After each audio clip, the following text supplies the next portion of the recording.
Pernahkah kalian melihat pertunjukan wayang kulit yang diiringi doa Islam?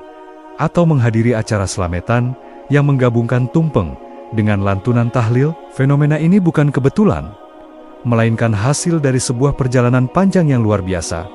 Pertemuan Islam dengan tradisi Jawa.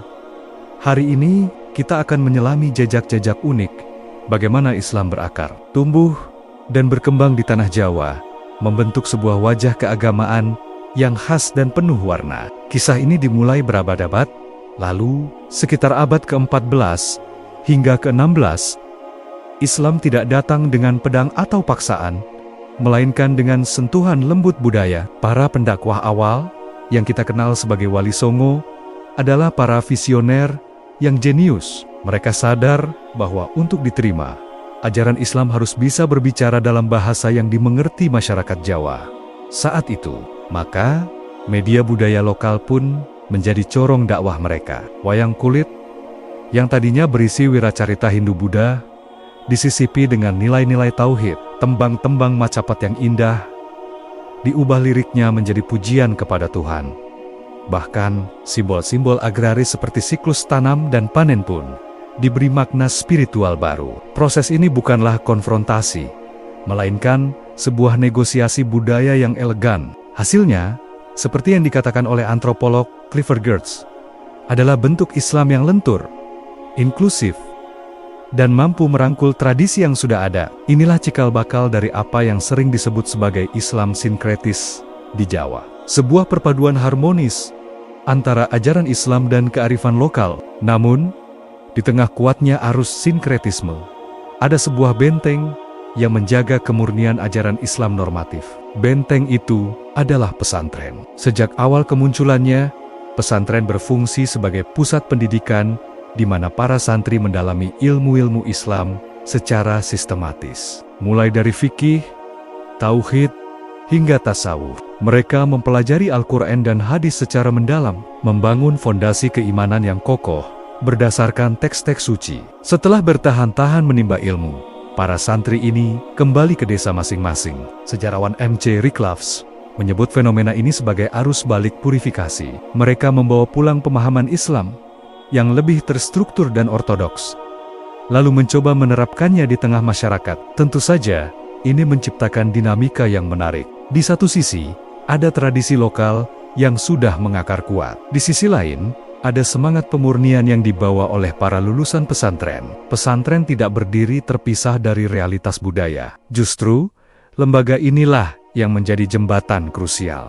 menerjemahkan ajaran Islam tekstual agar bisa dipahami dan diamalkan dalam konteks kehidupan sehari-hari masyarakat Jawa. Sekarang, mari kita bergeser ke jantung kehidupan pedesaan Jawa, pedukuhan. Disinilah denyut nadi tradisi kejawen berdetak paling kencang. Praktik-praktik seperti slametan, ruatan untuk tolak bala, atau sesajen di tempot-tempot keramat masih lestari. Bagi masyarakat pedukuhan, inti dari laku spiritual ini, seperti yang dijelaskan oleh Niels Mulder, adalah menjaga harmoni kosmos. Manusia, alam, dan dunia gaib adalah satu kesatuan yang harus dijaga keseimbangannya. Uniknya, praktik-praktik kejawen ini seringkali tidak dianggap bertentangan dengan ajaran Islam. Selama niat utamanya adalah untuk memohon keselamatan kepada Tuhan Yang Maha Esa, maka ritual-ritual tersebut dianggap sah. Doa-doa Islam disandingkan dengan mantra-mantra Jawa kuno. Kehidupan di desa adalah sebuah percampuran antara dunia gaib yang terasa nyata dan religiusitas formal yang diajarkan di surau. Dari sinilah lahir sebuah pengalaman beragama yang sangat personal, intim dan kosmologis, di mana Tuhan tidak hanya dirasakan di masjid, tetapi juga di sawah, di sumber mata air, dan di setiap helaan napas kehidupan. Jika ada satu ritual yang paling sempurna merepresentasikan perpaduan Islam dan Jawa, itu adalah slametan. Slametan adalah titik temu di mana dua dunia spiritual ini melebur menjadi satu. Coba kita perhatikan elemen-elemennya. Posisi duduk melingkar di lantai, tanpa meja, melambangkan kesetaraan dan kebersamaan. Sebuah warisan tradisi komunal Jawa, tumpeng, nasi berbentuk kerucut, adalah simbol gunung suci yang merepresentasikan hubungan manusia dengan Sang Pencipta. Ada juga perhitungan hari baik, berdasarkan kalender Jawa yang rumit. Semua ini adalah ansurancer Jawa yang kental. Namun, di jantung ritual ini, kita menemukan unsur Islam yang tak kalah kuat. Acara dibuka dan ditutup dengan doa-doa dalam bahasa Arab. Ada pembacaan tahlil, zikir dan salawat. Niat utama dari selamatan itu sendiri adalah untuk memohon selamat atau keselamatan dari Allah.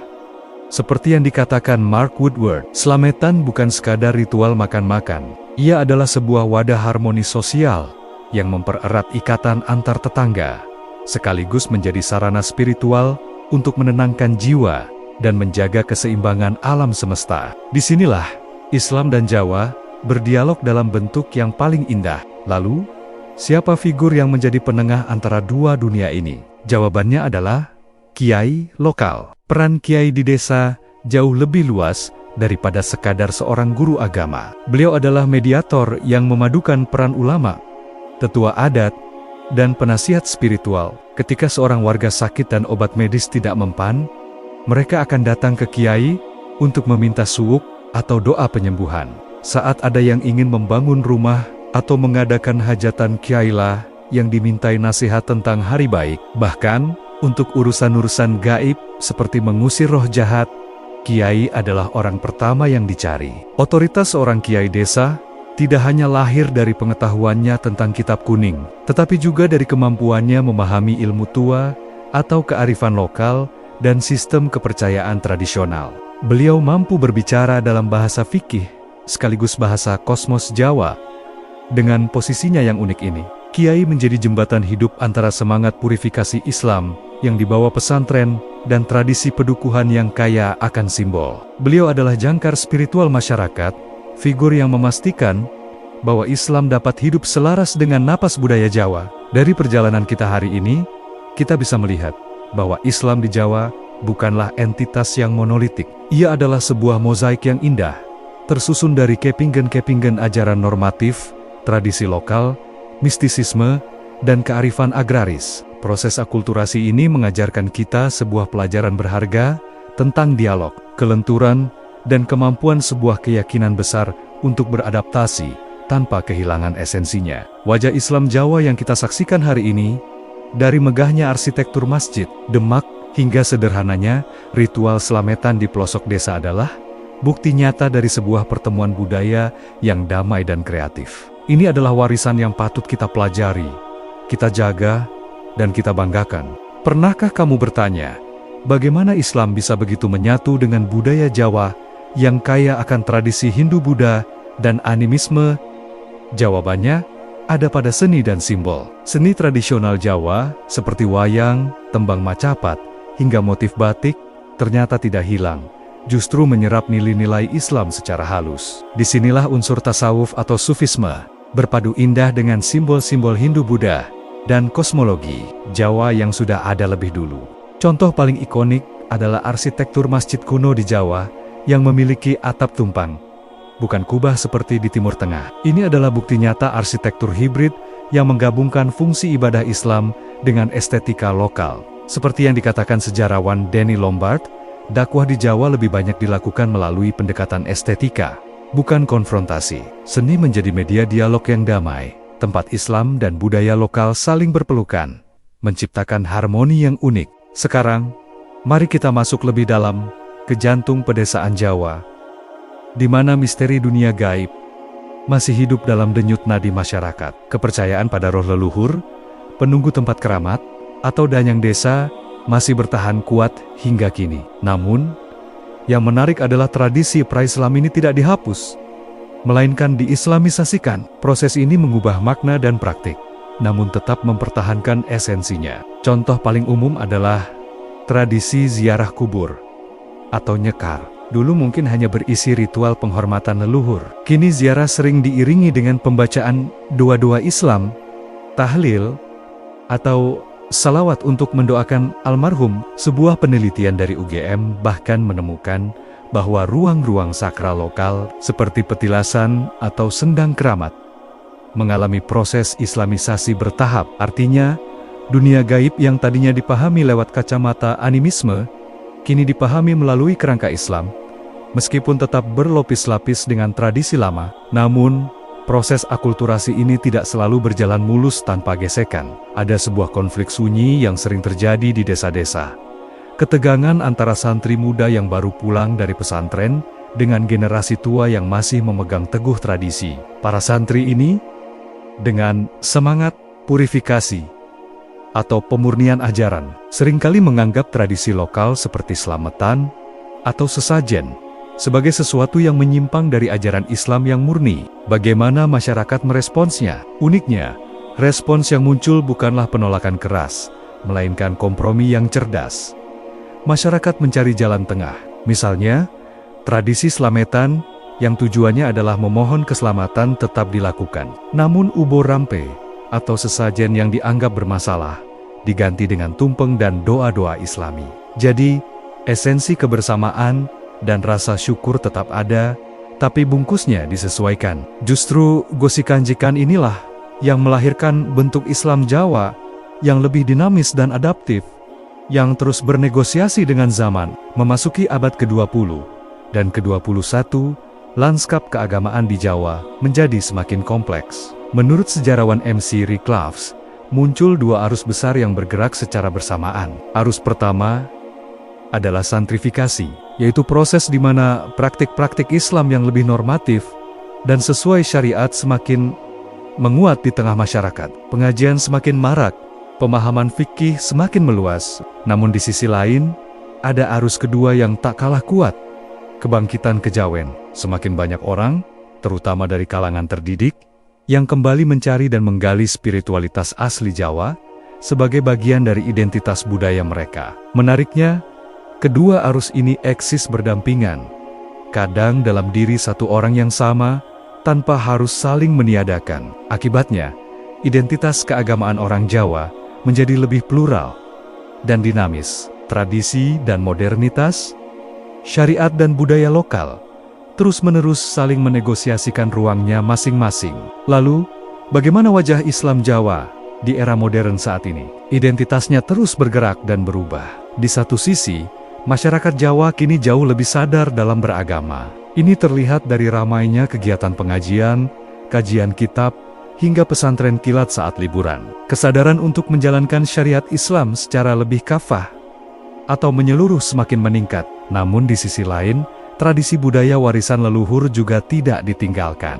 Ritual seperti nyadran untuk menghormati leluhur menjelang Ramadan, tingkeban atau mitoni saat kehamilan 7 bulan, hingga berbagai jenis syukuran tetap dipertahankan dengan kuat. Kini, sinkretisme tidak lagi selalu dilihat sebagai penyimpangan agama, melainkan sebagai sebuah identitas budaya yang memperkaya cara beragama. Islam Jawa terus mengalami pembaruan sesuai perkembangan sosial, membentuk sebuah gaya beragama yang sangat unik, religius, dalam koridor syariat. Namun, tetap bangga, berakar pada budayanya sendiri. Inilah wajah Islam Nusantara yang kaya dan berwarna. Di tanah Jawa yang mistis, Islam tidak datang dengan pedang, melainkan dengan hati. Tasawuf, dengan ajaran spiritualnya yang mendalam, menjadi gerbang utama masuknya Islam.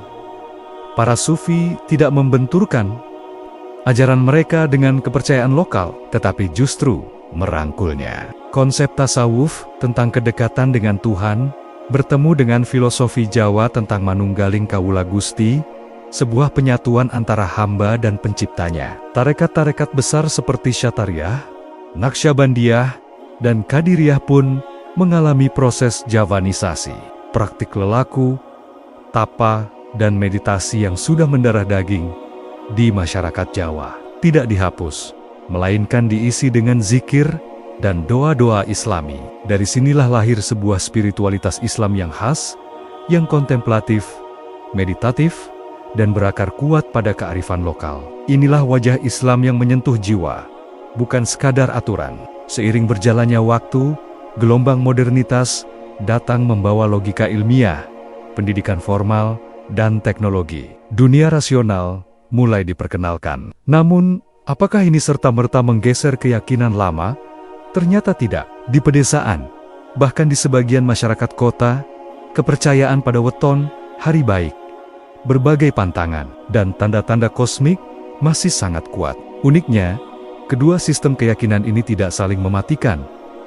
Mereka berjalan paralel. Di ruang publik, orang bisa sangat rasional dan modern. Namun dalam urusan privat, seperti menentukan tanggal pernikahan atau memulai usaha, sisi magis religius kembali mengambil peran. Pertarungan antara rasionalitas dan magi ini tidak menghilangkan tradisi, justru memperkaya identitas orang Jawa. Inilah ciri khas keberagamaan masyarakat Jawa modern yang mampu hidup di dua dunia sekaligus. Salah satu arena paling menarik dari perpaduan ini adalah dalam ritus kematian. Bagi orang Jawa, kematian bukan akhir, melainkan sebuah transisi spiritual menuju alam selanjutnya. Di sini, ajaran Islam berpadu begitu harmonis dengan struktur tradisi Jawa yang sudah ada ribuan tahun. Tahlilan, yasinan, dan doa-doa Islami untuk arwah menjadi inti upacara. Namun kerangka waktunya mengikuti hitungan hari Jawa yang sakral. 3 hari, 7 hari, 40 hari, 100 hari, hingga 1000 hari, atau nyewu. Ini adalah hasil kompromi panjang yang luar biasa antara ajaran fikih yang normatif, tasawuf yang sufistik, dan penghormatan mendalam kepada leluhur. Tidak heran, ritus kematian menjadi benteng sinkretisme paling kuat dan stabil dalam budaya Jawa, menunjukkan bagaimana Islam mampu berdialog dan berdamai dengan tradisi. Untuk memahami Islam Jawa secara utuh, kita harus melihat 3 pilar utama yang menjadi pusat otoritasnya: keraton, pesantren, dan pedukuhan atau desa. Masing-masing memiliki peran yang berbeda, namun saling melengkapi. Keraton, dengan rajanya, bertindak sebagai penjaga kosmologi Jawa, pusat kebudayaan, dan tradisi adiluhung. Sementara itu, pesantren, yang dipimpin oleh para kiai, menjadi benteng ortodoksi Islam, tempat di mana ilmu-ilmu agama seperti fiqh, hadis, dan tafsir diajarkan secara murni. Lalu, di mana titik temunya? Jawabannya ada di pedukuhan. Masyarakat desa adalah laboratorium sosial di mana kedua pengaruh besar ini, keraton dan pesantren, bertemu, berdialog, dan bercampur dalam kehidupan sehari-hari. Interaksi dinamis antara ketiganya inilah yang membentuk wajah Islam Jawa yang kompleks, berlapis, dan selalu menarik untuk dikaji. Kini, kita memasuki era digital. Bagaimana nasib Islam Jawa di tengah derasnya arus informasi? Ternyata, tradisi menemukan jalannya sendiri untuk bertahan dan bahkan bertransformasi. Kajian agama tidak lagi dimonopoli oleh mimbar masjid atau pondok pesantren. Media sosial dan YouTube kini menjadi panggung baru. Ustaz-ustaz urban dengan gaya dakwah yang modern memiliki pengaruh yang signifikan, terutama pada generasi muda di perkotaan. Namun menariknya, anak-anak muda ini tidak serta-merta meninggalkan warisan leluhurnya. Mereka tetap merawat tradisi seperti nyadran, sedekah bumi, dan tirakatan malam satu suro. Yang muncul adalah fenomena Islam Jawa baru, sebuah generasi yang lebih sadar, kritis, dan mampu memadukan tradisi dengan modernitas. Mereka menciptakan bentuk spiritualitas baru yang relevan untuk generasi digital. Membuktikan bahwa akar budaya Jawa terlalu kuat untuk dicabut, ia hanya akan terus tumbuh mengikuti zaman. Setelah berabad-abad interaksi, Islam Jawa menjadi bukti nyata bahwa praktik keagamaan itu tidak selalu hitam putih. Ia bukan sekadar perpaduan, melainkan hasil dari kompromi yang panjang, baik secara sosial, historis, maupun spiritual. Dulu, mungkin ada yang memandang percampuran ini sebagai sesuatu yang menyimpang atau tidak murni. Namun, pandangan itu kini telah bergeser. Sinkretisme, atau perpaduan keyakinan dan budaya ini, sekarang justru dipahami sebagai bagian tak terpisahkan dari identitas kultural masyarakat Jawa. Ini bukan lagi sebuah anomali atau keanehan. Sebaliknya, inilah cara unik masyarakat Jawa untuk menjaga kesinambungan tradisi leluhur mereka yang kaya, tanpa harus meninggalkan atau mengorbankan keyakinan fundamental Islam.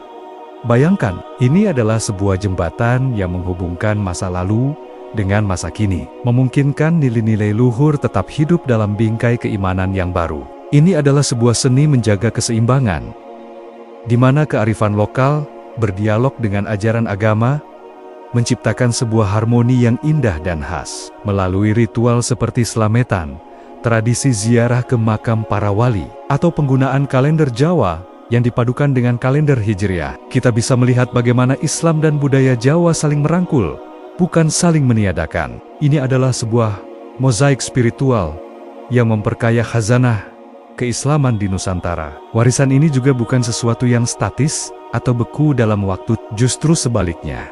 Tradisi Islam Jawa terus hidup dan diperbarui dari satu generasi ke generasi berikutnya. Apa yang kita lihat hari ini bukanlah peninggalan usang yang hanya dilestarikan oleh generasi tua. Tradisi ini terus-menerus ditafsir ulang oleh anak-anak muda, oleh generasi milenial dan Gen Z yang hidup di tengah derasnya arus era digital dan modernitas. Mereka menemukan cara-cara baru untuk memaknai dan mempraktikkan warisan ini agar tetap relevan dengan tantangan zaman mereka. Mungkin cara mereka mengekspresikannya berbeda. Mereka menggunakan media sosial untuk berbagi tentang filosofi Slametan, membuat konten kreatif tentang ajaran Sunan Kalijaga, atau bahkan menciptakan musik modern yang terinspirasi dari kiding-kideng Jawa kuno. Inilah ciri khas utama dan kekuatan dari Islam Jawa. Sifatnya yang fleksibel, adaptif, dan selalu berevolusi. Ia tidak kaku, melainkan luas, seperti air yang selalu menemukan jalannya. Inilah yang membuatnya menjadi lebih dari sekadar warisan budaya. Ia adalah sebuah praktik spiritual yang hidup, yang terus bernapas dan relevan melintasi berbagai zaman. Sebuah bukti bahwa keyakinan bisa berakar kuat pada tradisi, sekaligus merentangkan dahannya menuju masa depan.